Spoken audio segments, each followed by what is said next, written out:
आजचा दिवस अतिशय महत्त्वाचा आहे, कारण किल्ले रायगडावरती तारखेनुसार शिवराज्याभिषेक सोहळा आज साजरा होतोय।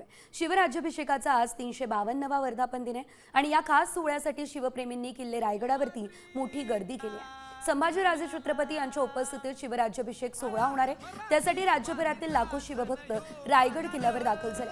किल्ले रायगडावर जल्लोषमय वातावरण सुद्धा आपल्याला पाहायला मिळते।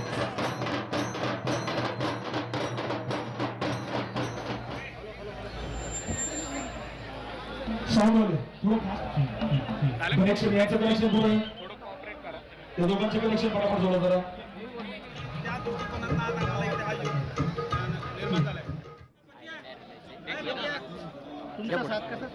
एक फोटो काढू शकतो।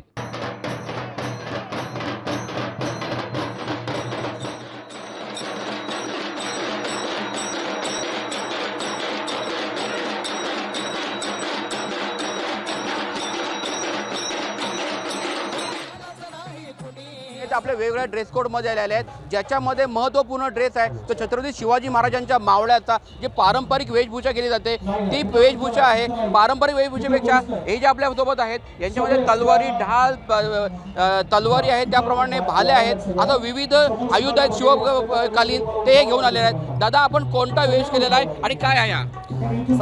सर्वप्रथम मी राज्याभिषेक सोहळ्याचा सर्वांना हार्दिक अभिनंदन देतो। आणि त्यानंतर हा जो आपण हातामध्ये जे शस्त्र बघतोय ह्याला विटा बोलतात। हा एक भाल्याचाच प्रकार आहे, पण हा विटा हा शिवाकाशीत नावाचा जो आपला महाराजांचा मावळा होता त्याच्या हातामध्ये सरस आपल्याला हा विटा पाहायला मिळायचा।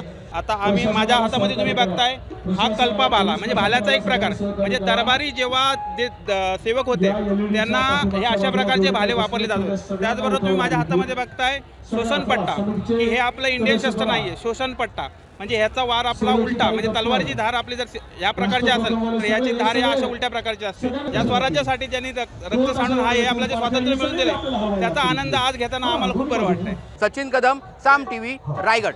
किल्ले रायगड शिवराज औरंगजेब या देशाचा आलमगीर होण्याचा स्वप्न उराशी बाळगून खासा दख्खनेत आलेला आहे। संभाजी महाराजांनी या स्वराज्यासाठी बलिदान दिलेलं आहे आणि महाराणी ताराराणीने हे स्वराज्य टिकवलं, वाढवलं। औरंगजेब झोपेत होता आणि झोपेत असताना डचकून उठायचा, त्याला आवाज कुठला येत होता? आवाज कुठला येत होता? हुजूर मराठे आगे! झोपेत डचकत होता म्हणून संताजी धनाजी यांची ऐका खडली खरी कहाणी, खडली खरी कहाणी, खडली खरी ऐकता वैऱ्यांचे घोडे पित नव्हते हो पाणी। असं झालंच नाही कुणी, असं होणार नाही कुणी, जगिया कुणी, असं झालंच नाही कुणी, असं होणार नाही कुणी, जगिया कुणी। शुराव मध्ये शुरांची गाथा वाचे मी बावळा, वाचे मी बावळा।